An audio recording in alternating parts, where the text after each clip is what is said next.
क्या ये मुद्दा है और इस मुद्दे का क्या पॉलिटिकल रिपरकशन आपको देखने को मिला और क्या इससे बीजेपी को कोई नुकसान हुआ है या अपोजिशन ने इसको एक बहुत बड़ा मुद्दा बना दिया? और नीलू रंजन जी एक बात कह रहे थे कि क्लिप उधर भी कट रही थी और इधर भी कट गई, कांड इस बार इधर हो गया। बिल्कुल, देखिए भाजपा लोकसभा चुनाव में इसका खामियाजा उठा चुकी है और फिर अंबेडकर के नाम पर एक नया बवाल बन गया और स्वाभाविक है कि विपक्ष भाजपा को इसी एक मुद्दे पर घेर कर रखे हुए है। तो जो लोकसभा में काफी नुकसान उठाकर आए हैं, बहुमत तक नहीं पहुंच पाए, अब वो फिर इस अफवाह और भ्रम से डर जाएंगे कि कहीं ये उनके ऊपर ठप्पा न चस्पा हो जाए कि ये संविधान बदलना चाहते हैं या आरक्षण का विरोध करते हैं। और कांग्रेस जिस तरह से उसने आज माहौल बनाया पूरे देश में, वो स्वाभाविक है कि बीजेपी के लिए वो काफी नुकसानदायक है और बीजेपी काफी इससे परेशान भी है।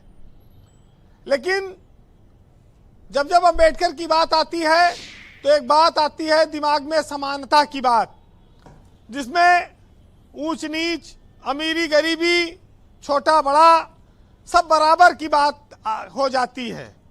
सबके वोट का एक अधिकार, सबको एक वोट का अधिकार है और वो सब बराबर हैं। इसी बराबरी के भाव ने अंबेडकर को इस देश में भगवान की तरह बनाया है और लोग उनको पूजते हैं, दलित समाज के लोग। इसमें कोई शक नहीं, ये एक भावनात्मक मुद्दा है और जब जब अंबेडकर के नाम पर कोई इशू आएगा, जो भी दल इस विवाद में पड़ेगा उसको कहीं ना कहीं नुकसान जरूर होगा। यहां यह भी कहना जरूरी है कि गृह मंत्री अमित शाह का जो वीडियो है वो अधूरा है, लेकिन उस पर सियासत पूरी है। उसने बीजेपी को बहुत जम के घेर दिया है। ब्रजेश जी, हम लोग अंबेडकर को लेकर चर्चा करते हैं आए दिन। गौतम जी भी बैठे हैं, गंगाराम अंबेडकर भी बैठे हैं।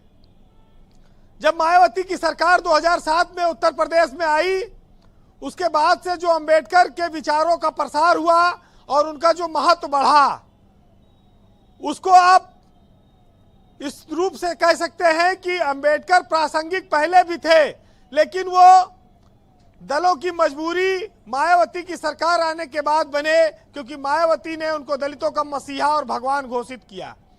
हालांकि वो वोट बैंक की खातिर एक बहुत लंबी लड़ाई थी, लेकिन मायावती के समय में अंबेडकर दलित स्वाभिमान का बहुत बड़ा प्रतीक बनकर उभरे इस देश में और फिर उनको हर दल सम्मान देने लगा और अत्यधिक सम्मान देने लगा। जयंतियां जोर शोर से मनाई जाने लगी कि हमारा दलित वोट बैंक नाराज ना हो जाए।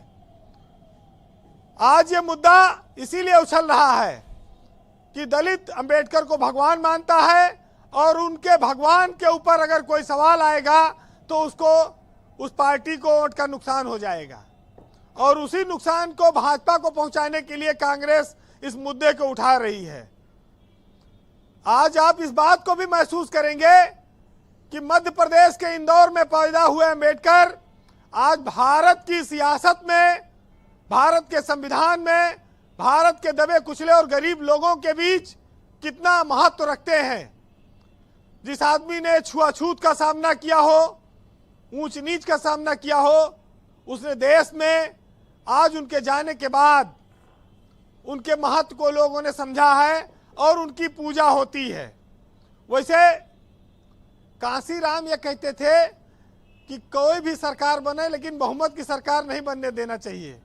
वो दलितों के बीच में भी कहते थे कि जब जब बहुमत की सरकार आएगी वो तुम्हारे कार्यकर्ताओं और विधायकों सांसदों की नहीं सुनेगी, लंगड़ी सरकार बनाना तुम्हारी बहुत पूछ होगी, बहुमत न मिलने पावे। तो एक दलितों के लिए उन्होंने ये भी सबक दिया था। लेकिन देखिए, अंबेडकर इस देश में एक विचार रहे हैं। जिस प्रकार से किसी पौधे को पानी की आवश्यकता होती है, उसी प्रकार से विचार को भी लगातार प्रसार की आवश्यकता होती है। अगर इन दोनों को समय पर दोनों चीजें नहीं मिलेंगी जी, तो ये दोनों मुरझा जाएंगे।